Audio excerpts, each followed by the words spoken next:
Hey everyone, this is Lee from Stoneside. I want to start out by apologizing for how stuffy I sound. I'm rocking a little bit of a cold, but I still want to talk to you today a little bit about living rooms. So your living room is a pretty big centerpiece to your home. It's where you spend a ton of time. Your family hangs out there, you entertain there, you consume entertainment there. So there's a ton that can go into the design of this part of your home. When you're starting the process of remodeling this part of your home, there's a ton of questions that come to mind. Do I need new furniture? Do I need a bigger couch? How many people do I want to sit here?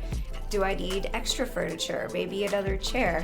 And then after you've figured that part out, it's okay, what kind of table do I want? What shape should it be? How large should it be? Because that's really going to affect how people interact with that space. After you've got the furniture figured out, it's on to that centerpiece of most living rooms, the TV. You might ask yourself, okay, is my TV big enough? Is it technologically advanced enough as it is? Or do I need something bigger, something different? And there's a ton of different technologies out there for TVs. There's the LCDs, the LEDs, the now defunct plasma TV, and most recently the QLED and OLED TVs. Each type of technology for those TVs has its strengths and weaknesses, but really the main factor is when are you going to buy? Since there's always new technology coming in, it seems like the TV prices are always going up. But does it really matter if you get the most recent iteration? Well, that's up to you. A well-placed purchase can hit you right at that sweet spot where there's technology coming in, yet there are enough manufacturers of the current technology that the price has been forced down. So this is actually called price erosion. So when a new technology comes out, there's usually only one or two manufacturers of the product. So the demand is very high, everybody wants this new thing, and there are only so many to go around. So the price is higher. However, as more manufacturers start entering the space, they have to compete more for your attention as a consumer, so the price starts going down. And this is actually a great time to jump on a QLED or OLED TV because most of them are 4K resolution, as well as the content manufacturers, so your Netflix and your YouTube, they're all producing in 4K as well. So your 4K TV is actually giving you 4K content. But on the horizon, 8K resolution is coming up, so that just means a denser pixel. And there's some debate around whether your eye can biologically process 8K, since your eye isn't really measured in pixels, but the general consensus seems to be that up to 8K, you can in fact process that with your eye, and it allows us to make larger TVs with a higher resolution. If you're debating between a QLED and an OLED, there are a few key differences. So the QLED TVs are very similar to LEDs in the sense that they require a backlight to put a picture on the screen, versus OLEDs, which are called emissive pixels. So they produce their own light. This essentially means that the black colors on your screen are going to be darker and the colors around them will be brighter. So that just means there's more contrast. There's also the added benefit that because these are emissive pixels, you'll get the same resolution and picture quality no matter what angle you're viewing the screen from. The only downside to these OLEDs is that in bright light, they tend to lose a bit of their luster. And what I mean by that is because they're creating their own light, when a bright light is shining on them, it might be a little more difficult to view the picture. So if you're designing around this OLED, you might think about your window coverings and what makes sense there.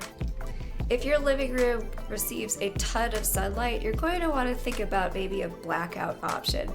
So what I mean by that is a shade that doesn't allow very much light to enter the room. So there are a couple of products that are very good for this. One of them is roller shades. So what I have here is a roller shade. And even though it's a dark colored fabric, as you're about to see here, as I put my flashlight behind here, you could still see the light coming through. And that's not really what you want if you have an OLED TV that's receiving a lot of light. However, if you have a blackout fabric, and this is a light colored fabric, so that just shows you that blackout doesn't mean it has to be a dark color. You'll see that when I put this metaphorical sun behind here, you can't see the light through it. So that just means your TV will be covered in the sense that you won't be receiving any direct sunlight there. Roller shades are really great if you want sort of a simple minimalist look. They don't have a lot of texture in the sense of the 3D sort of popping out at you. Another option would be a Roman shade, and Roman shades are sort of like if a roller shade and a drapery had a baby. So they go up and down, but they come in various pleats and various patterns, things like that. So this is an example of a Roman shade fabric.